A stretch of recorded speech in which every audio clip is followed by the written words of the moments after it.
This is a reading from the poem of the Man God, Volume 3, Episode 298. Mary and Matthias are entrusted to Johanna of Chuza, 11th of October, 1945. The lake of Tiberius is a grey sheet of water. It looks like tarnished mercury.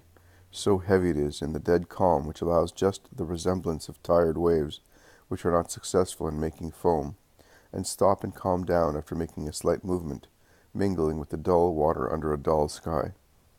Peter and Andrew, James and John, around their respective boats on the little beach of Bethsaida, are preparing to sail.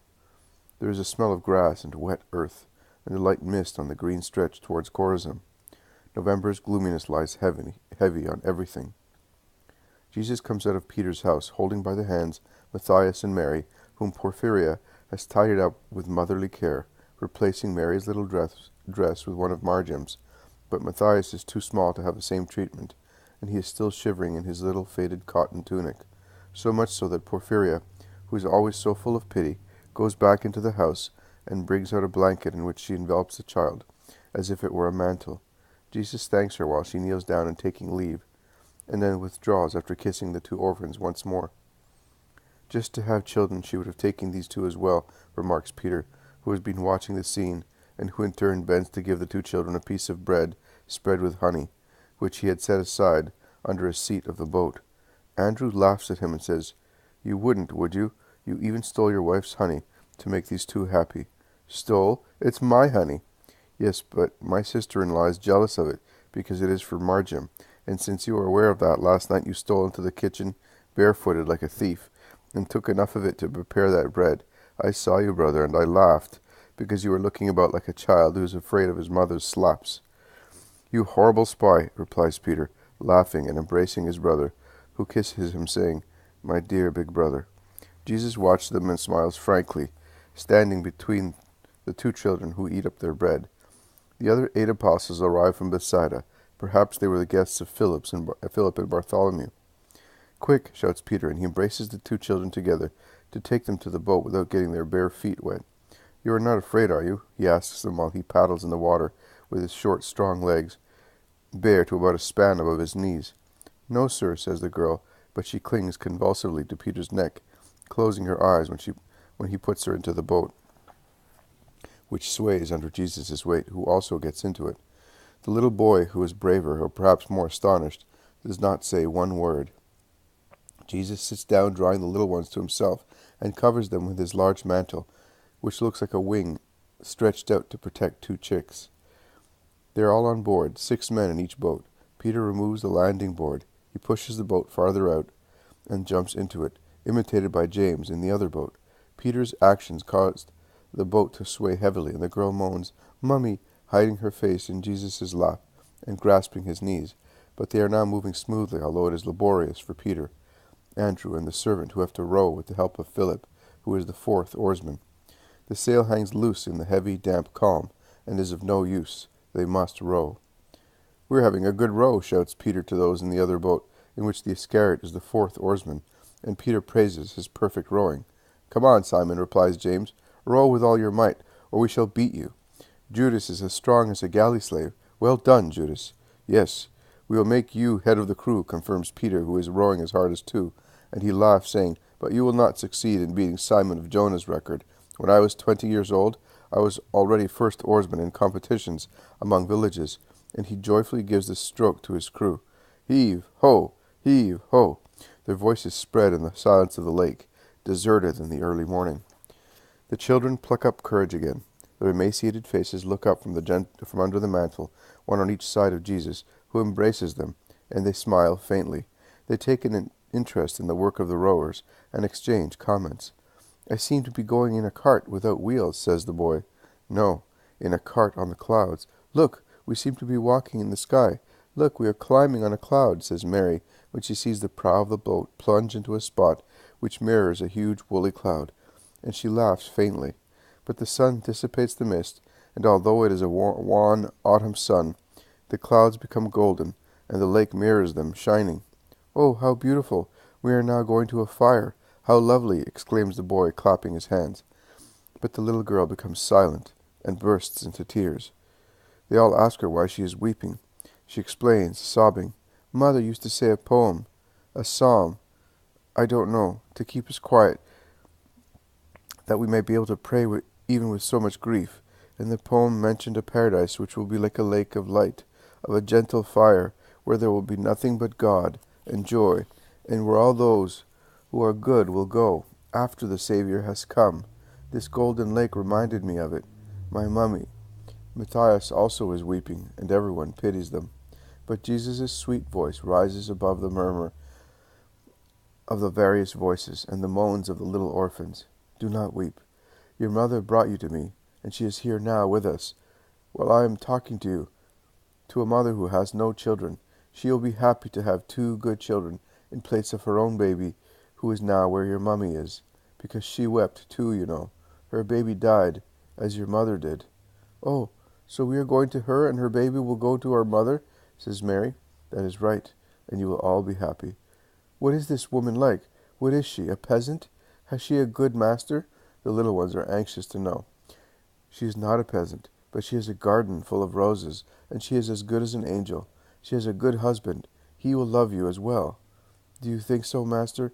asks Matthew, who is somewhat incredulous. "I am certain, and you will be convinced. Some time ago Chuza wanted Margin to make a knight of him." "Most certainly not," shouts Peter. "Margin will be a knight of Christ. That is all, Simon. Be quiet." The lake turns gray. The wind rises and ripples the lake. The sail is filled, and the boat sails swiftly along, vibrating. But the children are dreaming of their new mother, and are not afraid. Magdala passes by with its white houses among the green vegetation, and the countryside between Magdala and Tiberius passes by. The first houses of Tiberius appear. "Where, master?" "To Chuza's little harbor." Peter veers and gives instructions to the servant. The sail drops when the boat goes near the little harbor, and then enters it, stopping near the little pier, followed by the other boat. They are one beside the other like two tired ducks. They all land, and John runs ahead to inform the gardeners. The little ones press timorously against Jesus and Mary, pulling his tunic. The little one pressed timorously against Jesus and Mary, pulling his tunic, asks with a big sigh, "But is she really good?" John comes back. "Master, a servant is opening the gate. Johanna is already up." "Very well, wait here, I will go ahead." And Jesus goes away alone. The others watch him go, commenting on his actions more or less favorably. There is considerable doubt and criticism, but from a place where they are, they can only see Chuza hastening towards Jesus. He bows almost to the ground at the gate, and then enters the garden on Jesus' left. Then nothing else can be seen. But I can see Jesus proceeding slowly beside Chuza, who shows how happy he is to have the master as his guest. "My Johanna will be delighted, and I am too. She is feeling better and better. She told me about the journey. What a triumph, my lord. Did you mind?" "Johanna is happy, and I am happy to see her thus. I might have lost her months ago, my lord." "Yes, you might have, and I gave her back to you. Be grateful to God for that." Chuza looks at him perplexedly. He then whispers, "A reproach, Lord?" "No, an advice. Be good, Chuza." "Master, I am Herod's servant." "I know, but your soul is the servant of no one but God, if you wish so." "That is true, Lord. I will amend my way of living. Sometimes I am seized by the fear of public opinion." "Would you have minded last year when you wanted to save Johanna?" "Oh, no. At the cost of losing all respect, I would have applied to anyone who could save her. Do likewise for your soul. It is even more precious than Johanna. Here she is, coming." They quicken their steps towards Johanna, who is running along the avenue to meet them. "My master, I did not hope to see you so soon. Which kindness of yours has brought you to your disciple?" "A favor, Johanna." "A favor? Which? Tell us, and if we can, we will help you," they both reply together. "Yesterday evening on a desert road I found two poor children, a little girl and a little boy. They were barefooted, ragged, starving, all alone, and I saw them being driven away as if they were wolves by a hard-hearted man. They were dying of starvation. Last year I gave so much wealth to that man, and he denied two orphans a piece of bread, because they are orphans. Orphans wandering on the roads of a cruel world. That man will receive his punishment. Do you want to receive my blessing? I am stretching my hand out to you, a beggar of love, for those orphans who have no home, no clothes, no food, no love. Will you help me?" "But, Master, why ask? Tell me what you want, how much you want. Tell us everything," says Chuza impulsively.